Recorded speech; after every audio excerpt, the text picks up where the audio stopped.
Smart Connections con David Blay.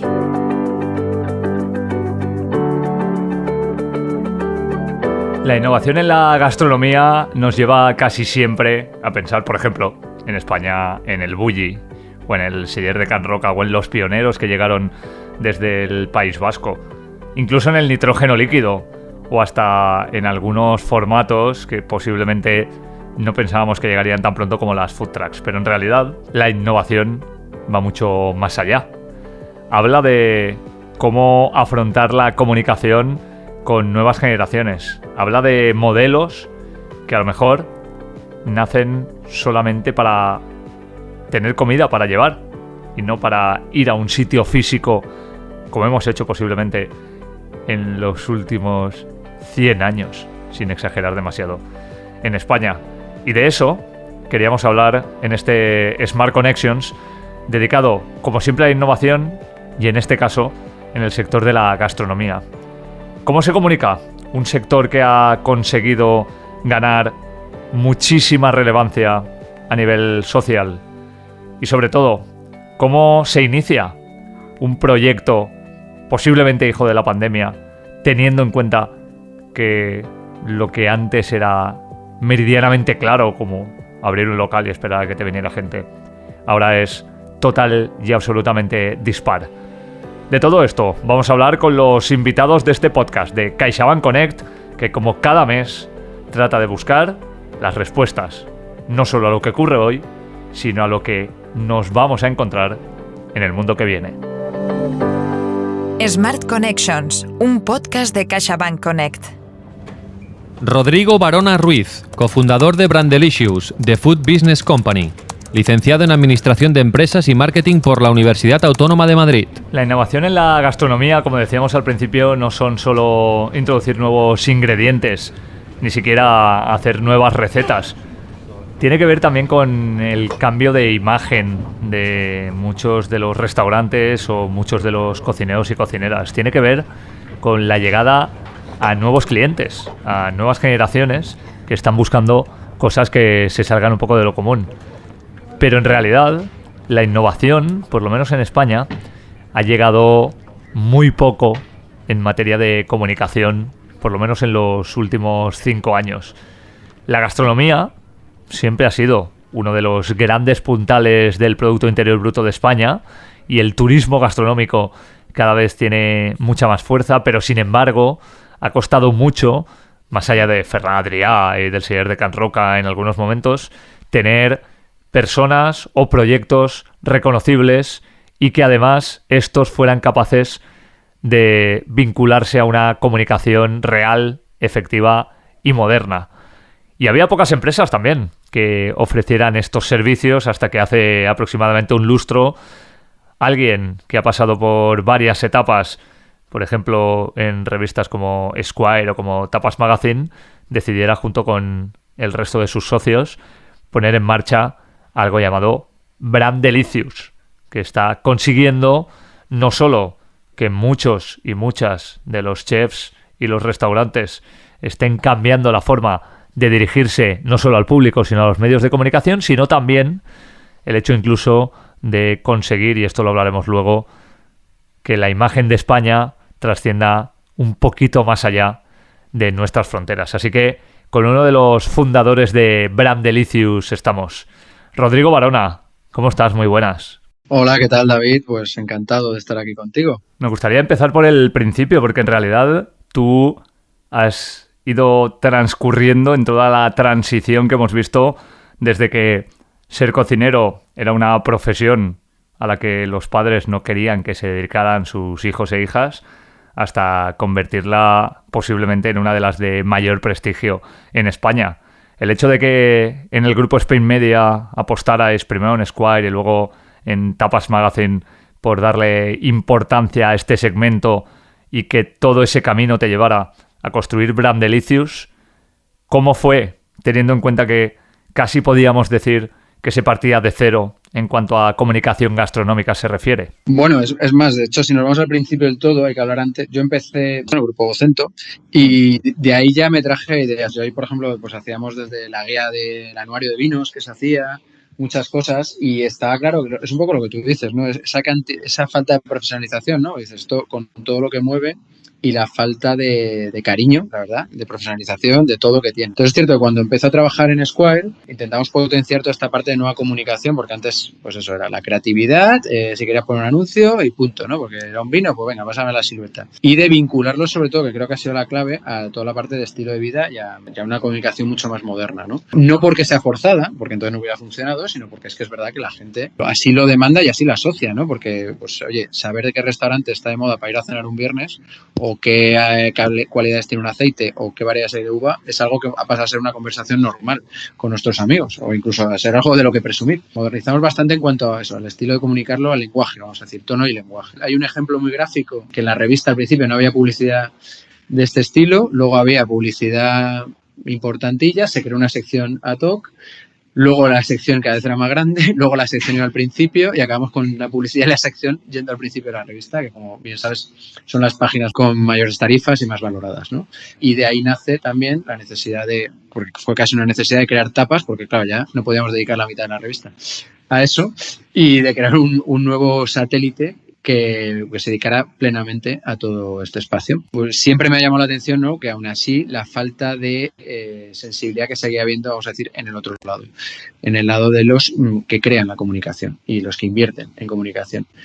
Y pues decidí con una serie de socios, como bien has dicho, pues crear Brandelicious y aplicar todo lo que había aprendido, digamos, en un lado, aplicarlo al otro, ¿no? Toda esa parte de cómo crear contenido, crear estilo, crear tono y sobre todo nosotros siempre empezamos por lo mismo. Lo importante es definirse y posicionarse, crearte un posicionamiento y definirse. En eso yo creo que sigue siendo todo igual. Lo que pasa es que ahora es verdad que la manera de conseguirlo ha multiplicado por 20 las posibles maneras de hacerlo y las posibilidades creativas y de todo, para bien y para mal, claro. Este es un mundo que comunicativamente ha crecido mucho, pero que no se entiende siempre.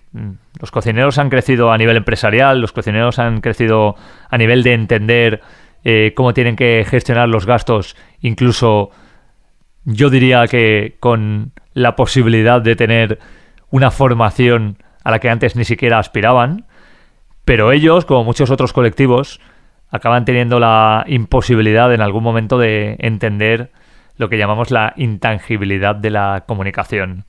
En un país que no confía, no cree o no conoce el poder de la comunicación más nueva, ¿cómo estáis peleando para convencer a ese tipo de personas de que esto es algo que más allá de lo intangible les puede suponer unos beneficios claros, aunque muchas veces no sean inmediatos? Sí, bueno, y además una cosa que a mí me chocaba mucho al principio, también es verdad que tú siempre piensas que el nivel de interlocución va a ser, digamos, en una multinacional o en unas grandes empresas va a ser mucho más elevado y va a haber estos conceptos los van a tener más claro y evidentemente hay un porcentaje mayor que a lo mejor una empresa pequeña, familiar, etcétera, como es lógico y normal, pero aún así a veces era realmente duro esta conversación porque es como mucho, el 80% de las conversaciones empiezan, yo es que me quiero parecer a, y el nombre de alguien, ¿no? Que ya, pero ¿por qué? ¿Qué está comunicando? ¿Qué tono? Ah, no, a mí no me cuenta. Yo solo sé que tiene lleno o que vende jamones o que vende vino. Es difícil, ahí tienes que decir, no, pero a ver, no vale con copiar. O sea,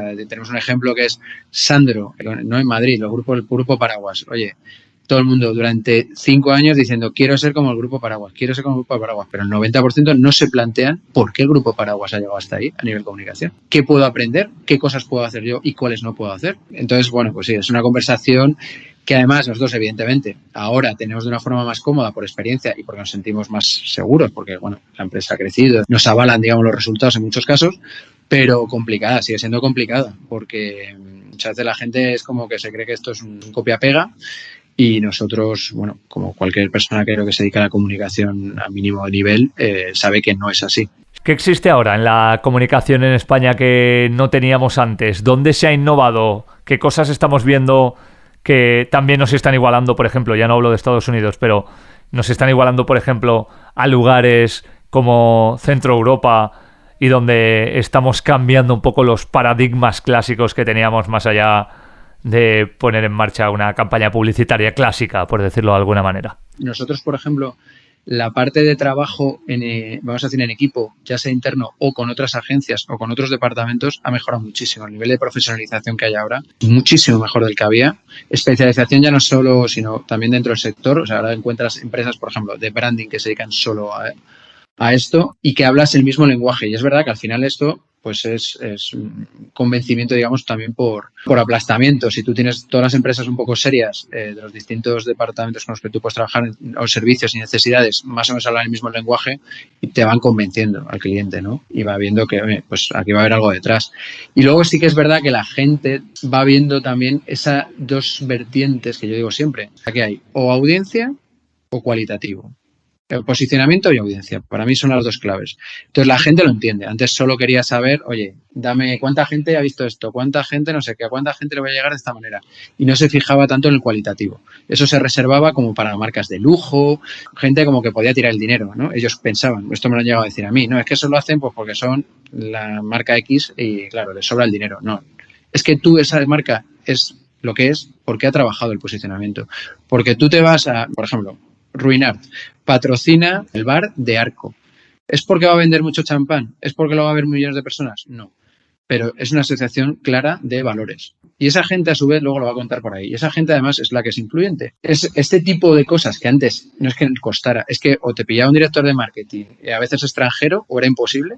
Ahora es verdad que se entiende mucho mejor, que no quita para que haya luego acciones que se combinen que sean puramente de audiencia. Por ejemplo, en Instagram, tú que lo controlas mucho de este tema, como esto hemos pasado ahora, de vuelta otra vez vamos a los influencers nicho. Ya no molan los de 5 millones, ahora tienes que ir a los de 50.000, pero que son realmente influyentes en su campo. Siempre parece que quien tiene dinero para hacer campañas son los grandes grupos, y ahora hablaremos de ellos, ¿no? Porque en España, hasta hace muy poco, prácticamente podíamos decir que no existían demasiado. Pero más allá de esos grandes grupos, ¿qué es lo que estamos consiguiendo con los pequeños hosteleros?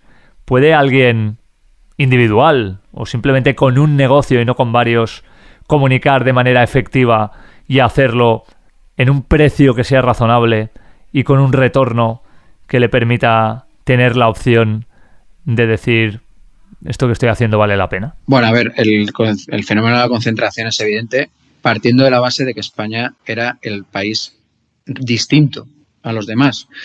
Tú hablas de Alemania, Reino Unido, Francia, por hablar de la Unión Europea, si nos vamos a Estados Unidos aún más, y la concentración llega a porcentajes entre el 50 y el 75%, más bien tirando al 75%. En España estábamos hablando de que a día de hoy, y con todo el proceso que ha habido últimamente, seguimos en un 25%. Entonces, es un proceso natural, como pasa en todas partes, y de hecho, joder, bien que venían de las cadenas luego a España a instalarse, ¿no? Ahora las creamos. Eso es un proceso natural y que existe. Ahora, claro que puedes hacer comunicación con un pequeño restaurante, evidentemente no van a ser los mismos medios, pero tienes una ventaja, por ejemplo, eres absolutamente dinámico, flexible. Conoces tu producto mejor que nadie. De hecho, a veces te pasa que te llega una gran empresa y te dice, oye, quiero una cuenta de Instagram como la de este, por ejemplo, te puedo poner ejemplos. La Casa, que es un ejemplo muy famoso, por cómo comunica. Es que tienen un cocinero que dedica más de la mitad de su jornada a las redes sociales. Pues ha creado un lenguaje propio que te llegan grandes empresas y te dicen, queremos esto. ¿Es exportable? Pues no. ¿Por qué? Porque ese señor está ahí todos los días, recibe el género, lo vive, lo cuenta, lo conoce. Entonces, a nivel conocimiento siempre va a ser mejor, a nivel frescura, a nivel... Entonces, tú dirás, es que los vídeos no son tan buenos como haría otra empresa. Pero todo eso lo cubre, vamos, de sobra con esa otra parte. Ya digo, llega a ser una inspiración para otros proyectos muchísimo más importantes a nivel económico. Fíjate que estamos en un momento geopolítico mundial en el que lo que tenemos cerca está más valorado, quizá por la pandemia, quizá por los problemas que está habiendo con las exportaciones de China, quizá también porque uno mira más hacia adentro cuando ha pasado un confinamiento como el que hemos tenido que sufrir. Y esto se trasluce en que Brandelicious, aunque está en segunda línea, porque muchas veces no se conocen más allá de los mentideros habituales este tipo de cosas, fuera quien ganara un concurso para que el Ministerio de Agricultura fuera capaz de transmitir todo aquello que quería hacer con el resto de las personas con respecto a toda la riqueza que tiene España a nivel gastronómico. ¿Cómo es ahora mismo trabajar con las instituciones? ¿Cambia mucho con respecto a hace algunos años? ¿Empiezan a entender algunas de las nuevas formas de comunicación? Bueno, aquí es verdad que hay un problema claro que es muchas veces los cargos públicos se tienen que preocupar más de mantener, digamos, su cargo o de cuánto tiempo van a estar que de sacar cosas adelante. Es así de triste. Pero es cierto que hay una nueva generación de gente, bueno, que al final, por supuesto, tiene todos estos inputs y los quiere sacar y hace más por ello. Y sobre todo, que luego también es lo que nos habla, las asociaciones que a su vez a las que responden el ministerio, en este caso, por ejemplo, de Agricultura, también es verdad que van viendo que necesitan hacer cosas nuevas, no vale con lo de siempre. Entonces, bueno, el mérito es un poco de todas las partes, eso es cierto. Hay un encargo real de decir, oye, tenemos una marca que es Alimentos de España, que la conoce menos del 1% de la sociedad. Parece mentira, ¿no? Con un logo hecho por David Delfín, es perfecta para el momento en el que vivimos. Y ahí se encarga de decir, vale, pero si se hace bien. Y es verdad que nosotros nos presentamos con una idea que pensamos que era muy buena, pero que creímos, es así de claro, que por la idiosincrasia española, a lo mejor no tanto en el concepto como en el tono, podía no salir bien, porque es verdad que es un poco distinta en la gráfica y en el diseño, y luego porque tiene un claim que es ¿no? el país más rico del mundo, que aquí ya siempre se va a decir, uy, eso ¿sabes? Lo de siempre, lo tiene que decir alguien de fuera primero, ¿no? No, vamos a ser orgullosos, o sea, qué leches. O sea, ¿por qué lo puede decir un francés, un italiano, un inglés y nosotros no? Y además cuando en este caso tenemos más motivos que nadie para decirlo. El ministerio se atrevió a ello, pero también porque las distintas asociaciones, desde los pescadores hasta los bodegueros, hasta los de la dieta mediterránea, todo el mundo, es verdad que siente que ya, joder, que ha habido un momento de que, oye, vamos a cambiar también el tono, no vamos a seguir haciendo lo mismo de siempre porque no nos funciona, así de claro. Es un reflejo de un sector que se va moviendo, efectivamente, se va moviendo, que nos gustaría que fuera más rápido, por supuesto, pero creo que es un signo muy positivo. Pues Rodrigo Barona, seguiremos preguntándote dónde tenemos que ir a cenar los viernes y estaremos atentos también a todo lo que nos ofrezca Brandelicious a través de la gente con la que trabajáis habitualmente. Muchísimas gracias y un abrazo. Perfecto, pues cuando tú quieras, David, ya lo sabes. Un abrazo.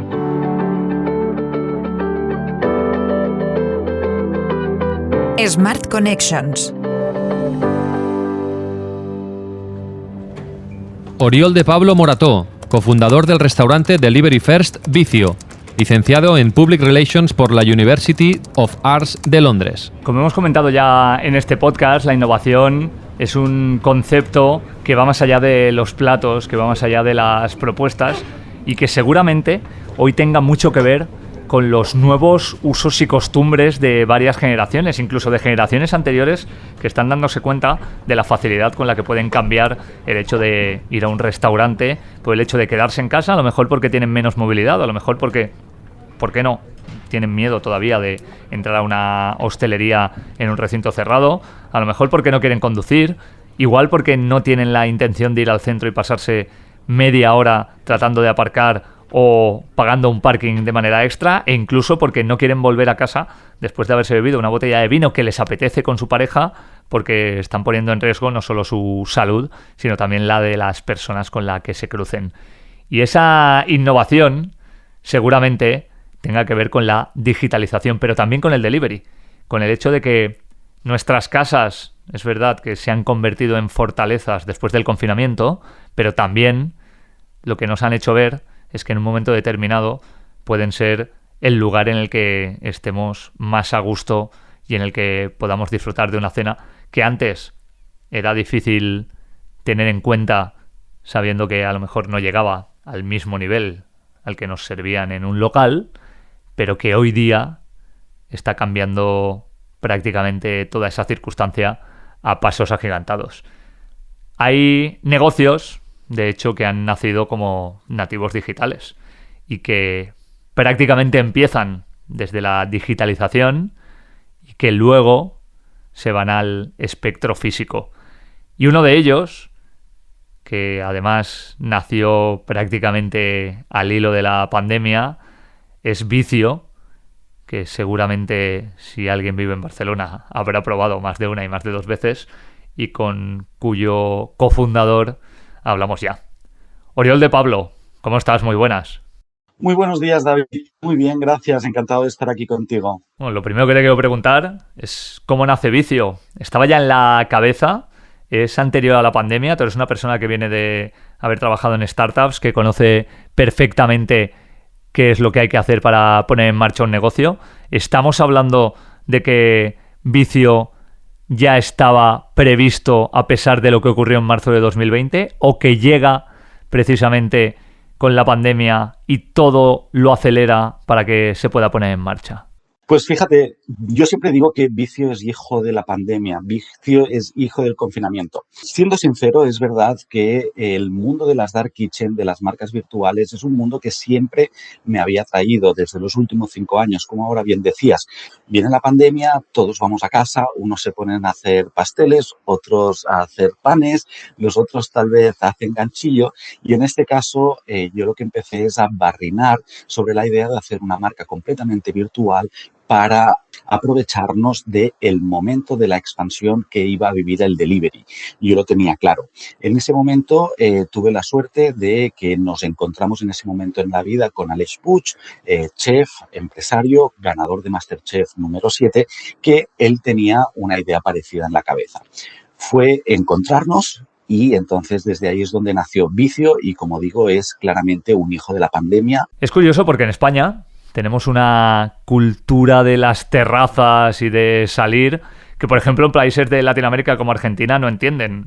La mayoría de las personas que viven justo al otro lado se encuentran con que cuando quedan con sus amigos o con sus amigas, la mayoría de veces no es en un local, un restaurante, sino en sus casas tomando algo, ¿no? Pero aquí, culturalmente, en cuanto hemos podido salir, hemos salido. Y de hecho, posiblemente una de las cosas que más rápidamente se haya recuperado después de la pandemia haya sido, sin ningún género de dudas, la hostelería, más allá de las restricciones que ha tenido que sufrir. Al final, sabiendo que aún así mucha gente ya está pidiendo comida desde casa, ¿se va a seguir manteniendo esta tendencia? ¿O va a haber un cambio cultural que haga que España derive más hacia algo que ha ido, podríamos decir, contra natura con respecto a los últimos 100 años? Bueno, más que el ABC que hemos detectado desde que abrimos Vicio, déjame contarte cuáles son los 3 pilares en los que nosotros nos apoyamos, ¿vale? Y aquí trataremos un poco también de la historia reciente del delivery, las dark kitchens, etc. Vicio es un proyecto que nace con 3 pilares muy, muy claros y muy, muy fuertes. El primero es el producto. Tenemos un producto, en este caso son burgers, que están hechas de la más alta calidad. Son unas hamburguesas, y perdona que use la expresión, cojonudas. Yo tengo la suerte de que mi socio Alex tiene una mano cocinando que es de locos. Nuestras hamburguesas, nosotros que decimos que es less ingredients, more qualité, no bullshit delicatessen. Hacemos una hamburguesa sencilla, pero muy, muy buena. El primer pilar es el producto. El segundo pilar es la marca.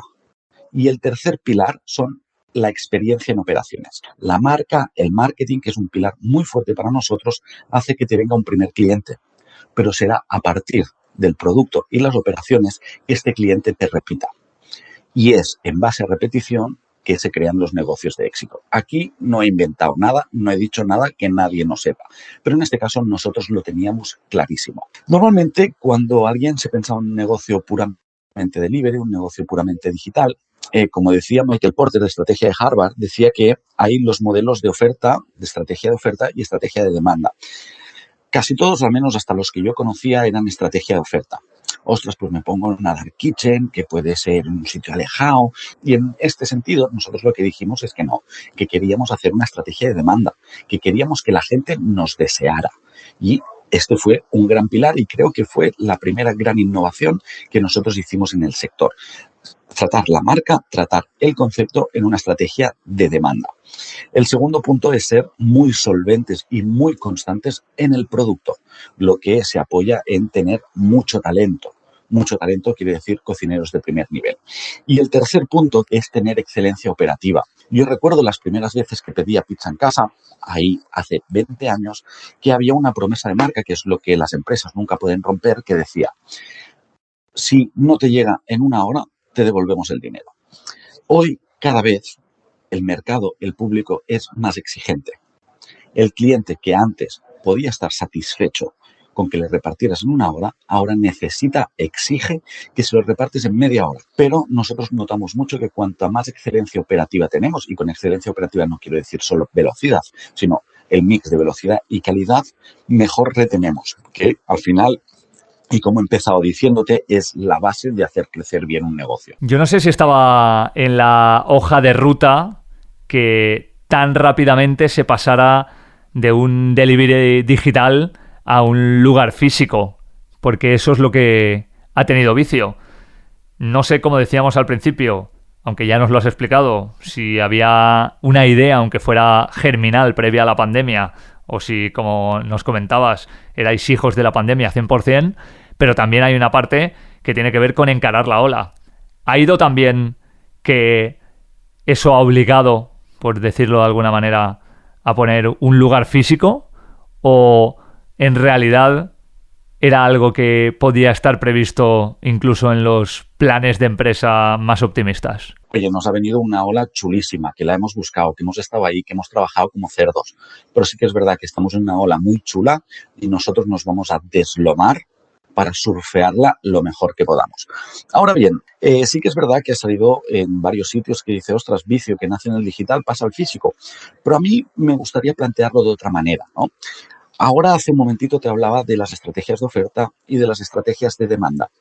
A mí hay un tema que me chirriaba, ¿no? Nosotros somos una marca vertical digital, ¿vale? Pero el concepto Dark Kitchen no me gusta. Yo creo que lo que hacemos y cómo lo hacemos, que esto es lo más importante, es muy, muy chulo. No quiero decir que sea digno de admirar, ¿no? Pero quiero decir, es muy, muy chulo. No quiero que esté escondido. El concepto dark parece casi que te lleva a la ilegalidad. El concepto dark parece que te lleva a la suciedad. El concepto ya dark te lleva a... es opaco, está en el lado oscuro, ¿no? Básicamente. Y yo creo que nosotros podríamos decir que somos una bright kitchen. Vicio no tiene un restaurante físico. Vicio tiene un restaurante normal, pero que está orientado a sus operaciones de delivery. Y esto es lo que nosotros tenemos. Tenemos también un takeaway mejorado. La gente puede venir. ¿Alguien puede estar 10 minutos ahí? Sí. Pero nosotros, nuestro canal de venta, como están formuladas nuestras operaciones, es para mirar de ser muy y muy competitivos en el mercado delivery, que es el mercado que nosotros hemos apoyado.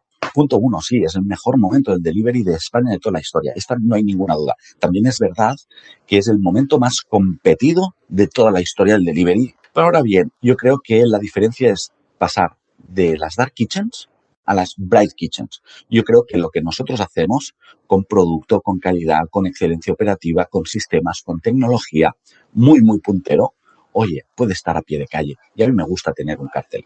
En este sentido, y resumiendo, no somos un restaurante físico, sino somos un restaurante delivery first. Pues queda claro que una de las grandes innovaciones tiene que ver con el delivery first, pero también con un local a pie de calle que no esté escondido, que no esté lejos, en el que se pueda recoger, en el que incluso se pueda tomar algo y que sea lo que hoy se llama una flagship store, una tienda en la que se ve perfectamente qué se está haciendo, se ve perfectamente cuál es la marca, se ve perfectamente quién cocina y se ve perfectamente qué es lo que te vas a comer.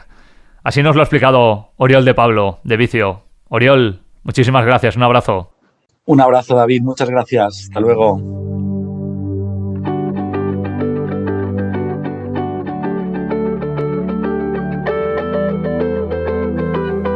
Pues hemos aprendido conceptos como ese Delivery First, como esa Bright Kitchen, o como el hecho de que la comunicación gastronómica pueda ser igual para grandes grupos que para un solo restaurante que sepa encontrar su diferenciación con un perfil que se salga un poquito de lo común. Pero lo que está claro es que la restauración y la gastronomía, incluyendo la pandemia, incluyendo el teletrabajo, incluyendo los nuevos usos y costumbres, incluyendo las nuevas generaciones, va a dar un salto evolutivo con respecto a lo que para nosotros era prácticamente inamovible. Y así lo contamos con los protagonistas que siempre nos acercan a cuál es la realidad de día de hoy en Smart Connections, este podcast de CaixaBank Connect, que como cada mes intenta dar respuestas a todas las preguntas que nos seguimos haciendo en nuestro día a día. Smart Connections, un podcast de CaixaBank Connect.